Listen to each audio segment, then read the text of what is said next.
Welcome friend. আজ আমরা ইতিহাসের একটি গুরুত্বপূর্ণ টপিক নিয়ে আলোচনা করব, মহাবিদ্রোহ বা সিপাহী বিদ্রোহ।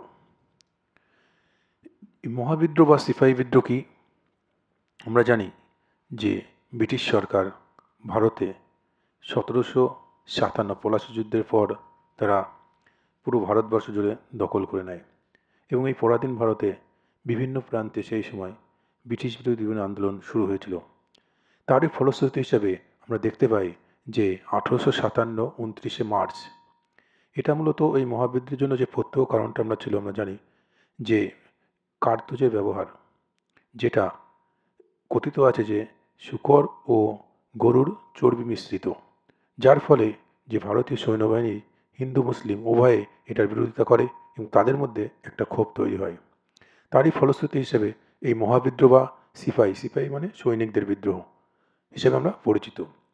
এখান থেকে যে কোশ্চেনটা আমাদের আসে, যেটা আমাদের জানতে হবে, সেটা হলো কি, যে মহাবিদ্রোহ প্রথম শুরু হয় কোথায়?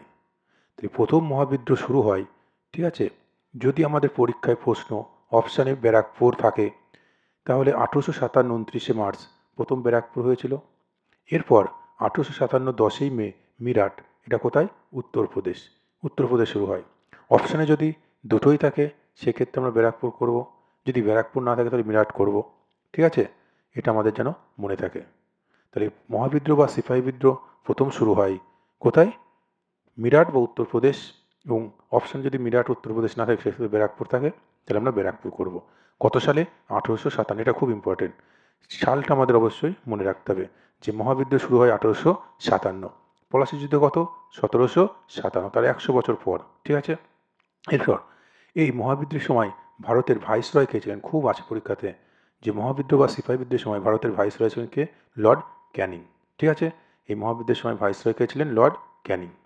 এবং এই সময় আমাদের ভারতবর্ষের যে নেতা, মহাবিদ্রোহের নেতা, প্রধান যিনি নেতা ছিলেন তার নাম কি? ঠিক আছে, দ্বিতীয় বাহাদুর শাহ জাফর। ঠিক আছে, মুঘল সম্রাট, তিনি ছিলেন শেষ স্বাধীন মুঘল সম্রাট। শেষ স্বাধীন মুঘল সম্রাট। পরীক্ষায় আসে মুঘল সম্রাট, শেষ স্বাধীন মুঘল সম্রাট। তাহলে পরীক্ষায় যদি আমাদের আসে যে শেষ স্বাধীন মুঘল সম্রাট কে ছিলেন? দ্বিতীয় বাহাদুর শাহ বা বাহাদুর শাহ জাফর।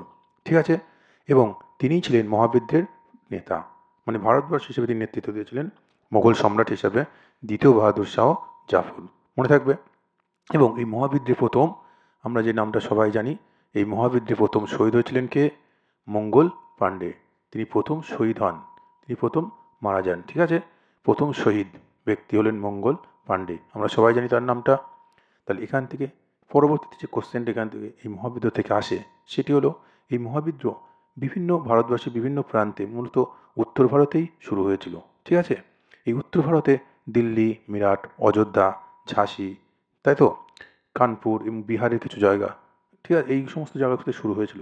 এবং এক একটা প্রান্তে এক একজন নেতা নেত্রী তারা নেতৃত্ব দিয়েছিল। ঠিক আছে, তাহলে এখানে আমরা দেখব মূলত দিল্লি। দিল্লি নেতা কে ছিলেন? এই মহাবিদ্রোহের সময় দিল্লির নেতা ছিলেন, দিল্লির যিনি নেতা ছিলেন তিনি হচ্ছেন কে? বখত খান।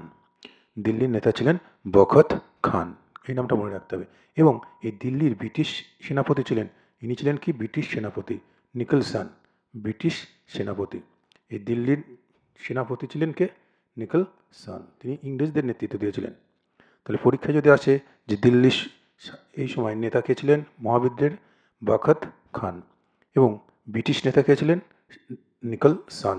এই নিকলসনকে কি বলা হয়? কসাইখানা, অর্থাৎ তিনি কসাই হিসাবে প্রচুর মানুষকে, প্রচুর ভারতীয়কে তিনি হত্যা করেছিলেন, তাকে কসাই বলা হতো। ঠিক আছে, এরপর মিরাট। মিরাটের নেতৃত্ব দিয়েছিলেন কে? কদম সিং। খুব ইম্পর্টেন্ট কোশ্চেন, মিরাটের নেতৃত্ব দিয়েছিলেন কদম সিং। বিভিন্ন এসএসসির পরীক্ষাতে এই ধরনের কোশ্চেন এখন আসছে। তাহলে দিল্লির নেতা বখত খান, মিরাটের নেতা ছিলেন কদম সিং। ঠিক আছে, মথুরা দেবী সিং, মথুরার নেতৃত্ব দিয়েছিলেন কে? দেবী সিং। এবং অযোধ্যা, এটা হচ্ছে অযোধ্যা, অযোধ্যা, ঠিক আছে, অযোধ্যার নেতৃত্ব দিয়েছিলেন কে? বেগম হজরত মহল। অযোধ্যার নেতৃত্ব দিয়েছিলেন বেগম হজরত মহল। এরপর ঝাঁসি।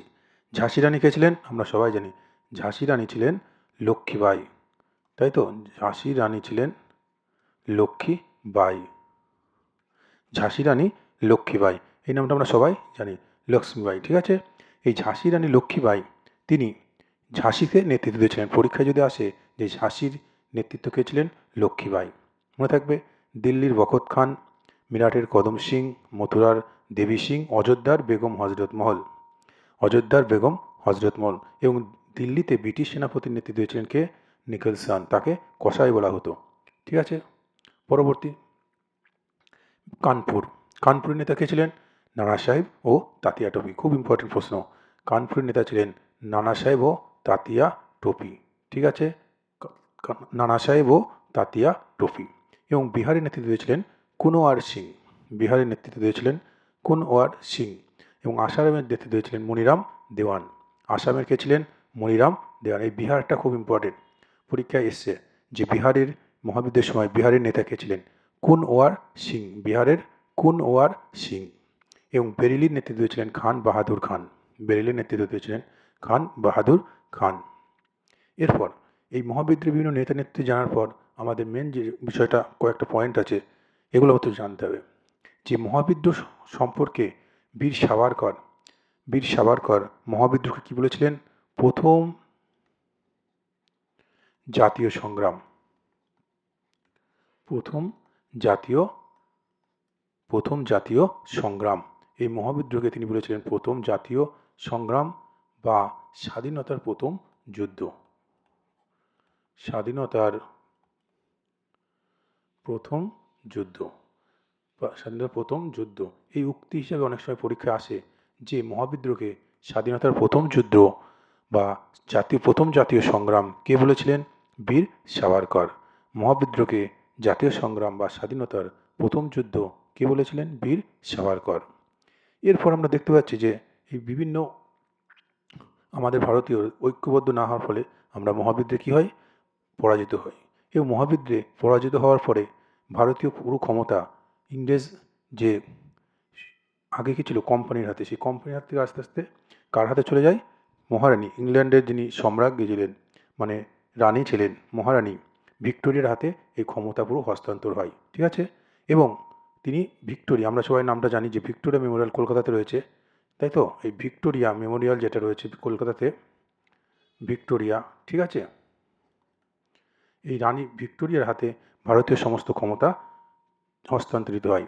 এবং এই মহাবিদ্রোহে ইংরেজ ব্রিটিশ সরকার জয়লাভের পরে ব্রিটিশরা কী হয়, জয়ী হয়, ব্রিটিশ সরকার জয়ী হয়। এই ব্রিটিশ সরকার জয়লাভের পরে ভারতীয় যে আগে কী পদ ছিল, গভর্নর জেনারেল পদ ছিল, এই গভর্নর জেনারেল পদটা কী হয়, লুপ্ত হয়ে যায়, গভর্নর জেনারেল পদটা লুপ্ত হয়ে যায়।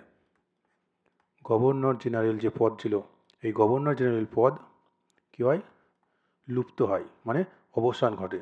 এই গভর্নর জেনারেল পদের অবসান ঘটার পরে কোন পদের সূচনা হয়, ভাইসরয় পদ, ভাইসরয় পদের কী হয়, সূচনা হয়, ভাইসরয় পদের সূচনা হয়। তাহলে পরীক্ষা আসে যে ভারতের প্রথম ভাইসরয় কে ছিলেন, পরীক্ষায় খুব ইম্পর্টেন্ট কোশ্চেন, ভারতের প্রথম ভাইসরয় ছিলেন লর্ড ক্যানিং, 1858। তার মানে এই যে মহাবিদ্রোহ 1857 হলো, ভারত পরাজিত হয়ে গেল, ইংরেজ সরকার জয়লাভের ফলে তারা যে ভাইসরয় পদটা অবলুপ্ত করে এবং ভারতের প্রথম ভাইসরয় হিসেবে ভাইসরয় পদের সূচনা করেন, প্রথম ভাইসরয় হয় কে, লর্ড ক্যানিং। তাহলে পরীক্ষায় আসে মহাবিদ্রোহের সময় ভারতের ভাইসরয় কে ছিলেন, লর্ড ক্যানিং, মনে থাকবে। এবং এই লর্ড ক্যানিং কে ছিলেন শেষ গভর্নর জেনারেল, ভারতের শেষ গভর্নর জেনারেল ছিলেন লর্ড ক্যানিং। এবং এই মহাবিদ্রোহের যে নেতা ছিলেন, আমরা দেখলাম পুরো ভারতবর্ষ জুড়ে যে নেতৃত্ব ছিলেন তিনি হলেন কে, বাহাদুর শাহ জাফর বা দ্বিতীয় বাহাদুর শাহ। ঠিক আছে, বাহাদুর শাহ জাফর বা দ্বিতীয় বাহাদুর শাহ, তিনি মোগল সম্রাট ছিলেন, শেষ স্বাধীন মোগল সম্রাট। এই বাহাদুর শাহ জাফরকে কী করেন, বন্দি করেন, কে করেন, Hudson, British Hudson Bahadur Shah জাফরকে বন্দি করেন। এবং বন্দি করেন কোথা থেকে, হুমায়ুনের কবর থেকে। পরীক্ষায় আসতে পারে কোথা থেকে এই বাহাদুর শাহ জাফরকে বন্দি করা হয়েছিল, হুমায়ুনের কবর থেকে। তিনি তার নিজের জীবন বাঁচানোর জন্য হুমায়ুনের কবরে তিনি আশ্রয় নিয়েছিলেন। ঠিক আছে, এটা কোথায়, দিল্লিতে, হুমায়ুনের যে কবর রয়েছে সেটা দিল্লিতে। এই তিনি কবরে গিয়ে আশ্রয় নেওয়ার পরে নিয়েছিলেন, কিন্তু তিনি কবর থেকে তাকে তুলে তাকে বন্দি করেছিলেন। ঠিক আছে, এবং বন্দি করার পর তাকে নির্বাসন করেন, যেহেতু তিনি বয়স ছিলেন অনেক বেশি, তাকে তিনি হত্যা করেন না, তাকে নির্বাসন করেন। কোথায় নির্বাসন করেন? নির্বাসন করেন, ঠিক আছে? নির্বাসন করেন কোথায়? রেঙ্গুন। রেঙ্গুন কোথায়? রেঙ্গুন বর্তমান মায়ানমার। রেঙ্গুন বর্তমান কোথায়? মায়ানমার, তাই তো? রেঙ্গুন বর্তমান মায়ানমার। তাকে মায়ানমারে নির্বাচিত করা হয়। তাই পরীক্ষায় যদি আসে দ্বিতীয় বাহাদুর শাহকে কোথায় নির্বাচিত করা হয়? রেঙ্গুন বা মায়ানমার, এবং সেখানেই তিনি মারা যান। ঠিক আছে? তাহলে পরীক্ষায় আমাদের খুব ইম্পর্টেন্ট কোশ্চেন পয়েন্টগুলো আমরা এখানে আলোচনা করলাম, যে মহাবিদ্রোহ সম্পর্কে। মহাবিদ্রোহ প্রথম শুরু হয় কোথায়? উত্তরপ্রদেশ, ইউপি। মিরাটে হবে 1857 10ই মে। আর মিরাট না থাকলে ব্যারাকপুর। এই মহাবিদ্রোহের সময় ভাইসরয় কে ছিলেন? লর্ড ক্যানিং। এবং মোগল সম্রাট ছিলেন দ্বিতীয় বাহাদুর শাহ জাফর, শেষ স্বাধীন মোগল সম্রাট। এবং মোগল বিদ্রোহে প্রথম শহীদ কে ছিলেন? প্রথম শহীদ ছিলেন মঙ্গল পাণ্ডে। এবং এই সময় কিছু ভারতবর্ষের যে বিভিন্ন নেতা নেত্রী ছিলেন, দিল্লির নেতা ছিলেন বখত খান, এবং ব্রিটিশ সেনাপতি ছিলেন নিকলসন। ব্রিটিশ সেনাপতি কে ছিলেন? নিকলসন। মিরাটে ছিলেন কদম সিং। মথুরা ছিলেন দেবী সিং। মথুরা, দেবী সিং। মনে রাখবে, মথুরাতে দেবদেবী থাকে, দেবী সিং। মিরাটে কদম সিং। অযোধ্যা, অযোধ্যা বেগম হজরত মহল। অযোধ্যায় কে ছিলেন? হজরত মহল। আর ঝাঁসি রানী লক্ষ্মীবাই, এটা আমরা সবাই জানি, কোনো অসুবিধা নেই। ঝাঁসি রানী লক্ষ্মীবাই।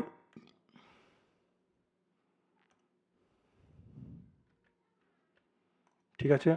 পরবর্তী পরবর্তী যেটা আমরা আলোচনা করলাম, এই পর্যন্ত আজকের ক্লাস শেষ। আশা করি ক্লাসটা সবার ভালো লেগেছে। Thank you.